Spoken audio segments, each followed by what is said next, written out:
Hey everyone! So this is going to be a video talking about my 5 top reasons for why you should get a Dropbox.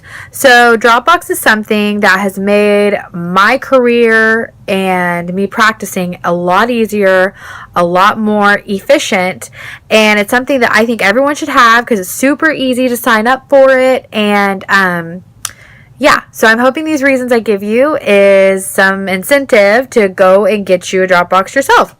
So reason number 1 is kind of the more obvious reason.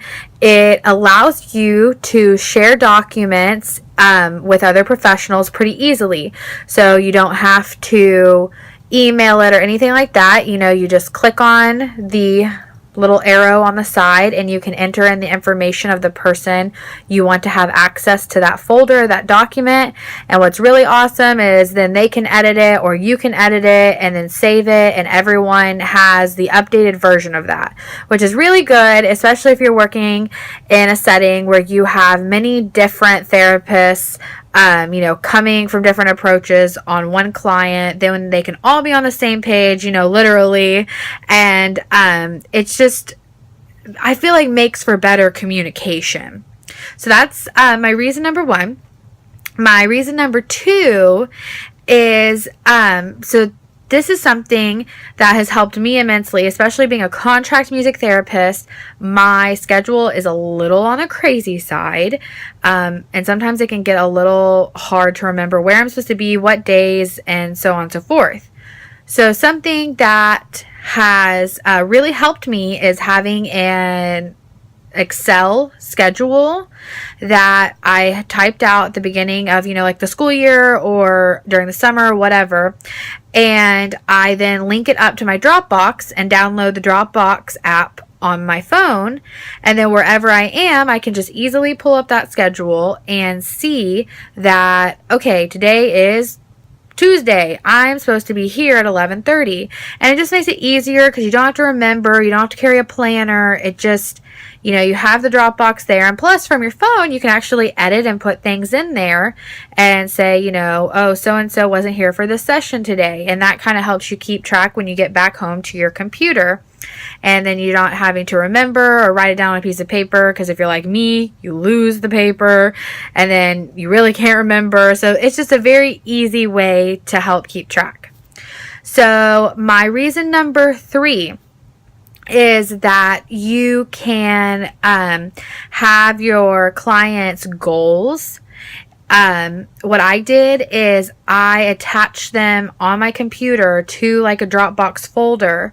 And so anytime I'm editing their goals or updating their progress or putting something new on their documentation, it automatically updated on all the connected devices and all the connected accounts that are with it. And so when I am in a session, if I need a quick reminder, and don't get me wrong, I have like my data sheet with that kind of stuff on there, but I'm not going to lie, there has been a time where I was doing progress notes one time and I accidentally left my binder on my work desk at home, and I got to a session and I knew the goals for the most part, but I just wanted to make sure that I was working on the right stuff. And so I just pulled it up on my phone and I could see their documentation and see the goals that they had, and I could easily say, okay, so this is what we're working on today. And it makes it easy. I feel like it's a good plan B in case, things happen, because let's face it, life happens. And it's just a good alternative. So number 4, this is my favorite. So you can record background music, or you can record different things for your activities or strategies that you're planning, and you can use it in your session, and it makes it a little easier on you. So, say that you want to do a relaxation exercise and you had a couple different things going on, and maybe you just physically didn't have enough hands to do everything you wanted to. It's a good resource for you to, play a picking pattern on the guitar or something as the background music and record it and put it on your Dropbox.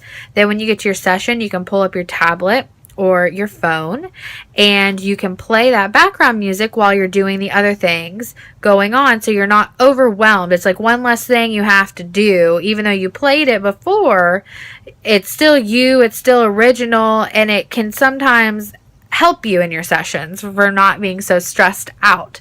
So, I've also used it for background music on books, because if you're holding a book and you're singing and you're having to show like a whole group of kids or something, it can be really difficult because you don't have enough hands to play the guitar, the piano, hold the book, read, point, have them participate by doing hand over hand.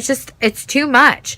So I've had it before where I have played the instrumental part beforehand, recorded it, hooked it up to my Dropbox. Then when I got to the session, I hooked my phone up or my tablet up to like a Bluetooth speaker and had it playing in the background as I sang the melody over, and could be more interactive with the book.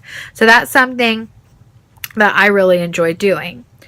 And the last thing is, I love, love, love this. I have a lot of kids who are homebound that I work with, and I don't get to necessarily see them every week because they're on consult, or maybe just because they're medically fragile, that they get sick or just can't have that many people, or just things happen. So something that I've done with my Dropbox is I have started making folders for certain kids, ones I don't see as often, or even some of the kids that have graduated that I don't see anymore, and I know they don't have the resources to get availability like that of music, and I want them to keep up with having music in their life. I will create a folder that's their name, and in there I'll have, other folders that have specific activities for their goals or things that I think they would enjoy or want to work on. And it's things that they can do at home without you. Because let's face it, we can't be there all the time, and there are things that happen for us too. Life happens. And so it's something that I've really enjoyed starting to do with my homebound kids, and the kids that have graduated or on vacation, or, whatever it may be. It's a really cool resource to keep that music in their life, and it still be original, and it still have the therapeutic processes behind it, versus like, oh, well, I'll just send you some YouTube links and you can watch other people singing Old MacDonald or whatever. This allows you to personalize it. It allows you to cater to their needs. It allows you to still be creative and make up your own songs. And I think that's like my all-time favorite thing that I've done with Dropbox is being able to share it with children and their parents who don't have access to music therapy or to music all the time. So, those are my 5 reasons that I love, love, love Dropbox. And I'm hoping that this is kind of swaying you a little bit to decide maybe you need one and you want one for your business or your practice. So, let me know in the comments if this is something that you enjoyed, and if you think you need a Dropbox now, and if this was helpful. I want to keep making posts that are going to be applicable to things that you need, and I'm hoping that this was something that did help you. So thanks for everyone for watching, and I hope you have a wonderful day. Bye!